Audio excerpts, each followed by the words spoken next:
Assalamualaikum warahmatullahi wabarakatuh. Yang kami muliakan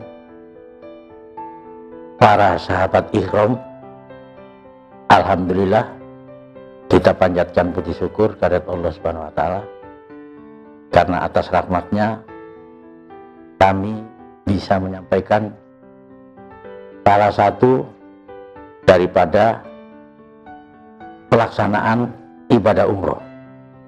Sebagai tahap pertama untuk kita melaksanakan umroh adalah dengan melaksanakan tawaf. Jadi tawaf yang kita lakukan pertama kali apabila seorang itu baru melaksanakan umroh, maka dia melaksanakan tawaf kudum atau tawaf perkenalan.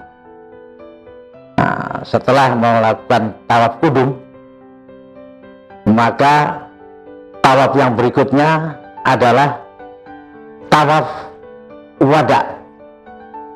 Jadi tawaf wada ini dilakukan ketika kita selesai melaksanakan ibadah umroh dengan tujuan untuk kembali pulang ke tanah air. Di antara sela-sela itu, antara tawaf umroh dengan tawaf wada, kita lakukan tawaf sunnah. Hanya satu yang kita tidak lakukan pada rangkaian umroh ini, yaitu dengan tidak melakukan tawaf ifadah. Nah, jadi tawaf ifadah ini tawaf yang dilakukan oleh jamaah yang melaksanakan ibadah haji. Kalau melaksanakan ibadah umroh tidak perlu kita lakukan tawaf ifadah. Sebagai perkenalan orang yang baru melaksanakan ibadah umroh, dia lakukan tawaf kudum atau tawaf perkenalan. Dan ini menggunakan pakaian ihram yang dimana kita telah melakukan niat ihram di mikot-mikot yang telah ditentukan. Nah, jadi tawaf kudum ini kita melakukan tawaf kudum ini dengan menggunakan pakaian ihram. Nah, kalau tawaf sunnah itu kita tidak perlu menggunakan pakaian ihram. Juga tawaf wada kita tidak menggunakan pakaian ihram, karena tawaf wada itu hukumnya wajib adalah sebagai perpisahan kita terhadap Baitullah, yaitu rumah Allah. Jadi tawaf ini kita lakukan putaran 7 kali. Nah, yang paling baku dibaca itu adalah putaran pertama, karena putaran pertama ini memuji Allah. Jadi waktu kita mulai dari Hajar Aswad, ada tanda hijau itu di atas kita, lampu hijau itu kita mulai sebagai start daripada untuk melaksanakan tawaf, yaitu dengan mengucapkan subhanallah walhamdulillah wala ilaha illallah Allahu akbar. Itu bacaan ketika para malaikat 2000 tahun sebelum Nabi Adam bertawaf, itu bacaannya itu. Ketika Nabi Adam ditanya sama malaikat, tambahi katanya Nabi Adam, wala ilaha illallah wallahu akbar. Itu bacaan yang baku harus dilakukan para jamaah umroh untuk melaksanakan tawaf yang putaran pertama. Kemudian pada saat Nabi Ibrahim juga melakukan tawaf, ditanya kembali kepada sama malaikat, itu jawaban itu apa? Tawaf itu kita baca ditambahi oleh Nabi Adam, kemudian Nabi Ibrahim tambahkan lagi, katanya Nabi Ibrahim kepada malaikat, tambahi lagi subhanallah walhamdulillah wala ilaha illallah wallahu akbar wala haula wala quwata illa bil aliyil azim. Itu tambahannya Nabi Ibrahim. Jadi Ka'bah ini sebelum Nabi Adam sudah ada. 2000 tahun sebelum Nabi Adam tawaf, itu malaikat sudah tawaf di situ, di Baitullah. Kemudian Nabi Adam, kemudian direnovasi oleh Nabi Ibrahim seperti yang kita lihat, dengan renovasi yang semakin baik.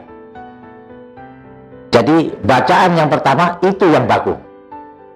Bacaan yang kedua, ketiga, keempat, sampai kelima, sampai keenam, dan ketujuh itu adalah doa-doa. Yang pertama adalah zikir, memuji Allah. Nah, doa-doa ini kita termasuk subhanallah walhamdulillah wala ilaha illallah wallahu akbar wala haula wala quwata illa bil aliyil azim. Kita berhentikan pada saat kita sampai di rukun yamani. Nah, di rukun yamani kita mengusap sudut yamani itu dengan doa, kemudian kita lanjutkan bacaan sampai di Hajar Aswad, Rabbana atina fid dunya hasanah wa fil akhirati hasanah wa qina adzabannar. Itu diulang sampai berhenti di Hajar Aswad. Setelah kita 7 putaran yang berakhir di Hajar Aswad, maka kita menuju multajam. Di multajam itu doa yang paling mustajab. Apapun yang kita baca di situ, sambil mengangkat tangan, kita berdoa apa yang kita minta di multajam. Setelah dari Hajar Aswad putaran ke-7 selesai, kemudian setelah di multajam kita mundur di belakang makom Ibrahim. Di makom Ibrahim itu kita sholat sunat 2 rakaat. Nah, setelah sholat sunat 2 rakaat kita berdoa lagi. Kemudian kalau mau lebih bagus lagi, sebelum kita melaksanakan sa'i, kita sholat lagi di Hijr Ismail. Itu sholat sunat mutlak, seumur hidup 1 kali dilakukan.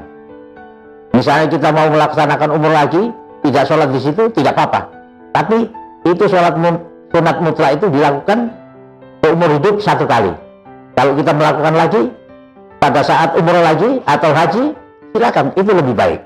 Nah, setelah itu, setelah rangkaian itu selesai, baru kita minum air Zam-Zam. Maka selesailah sudah rangkaian daripada tawaf.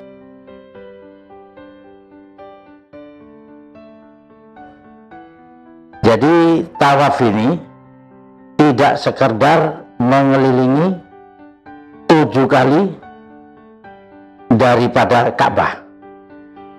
Tawaf ini mendidik jamaah bergerak dinamis dalam orbit tauhid.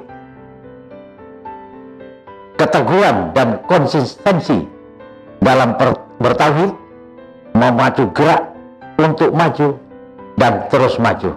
Jadi selalu inovasi, tidak beku, selalu ada gerakan-gerakan yang dinamis sehingga tidak jumut. Jadi bertawaf ini bukan suatu anti kemunduran. Jadi anti kejumudan. Tawaf ini menyadarkan pentingnya nilai-nilai progresif sosial yang bersendikan nilai-nilai tauhid. Demikian uraian yang telah bisa saya sampaikan.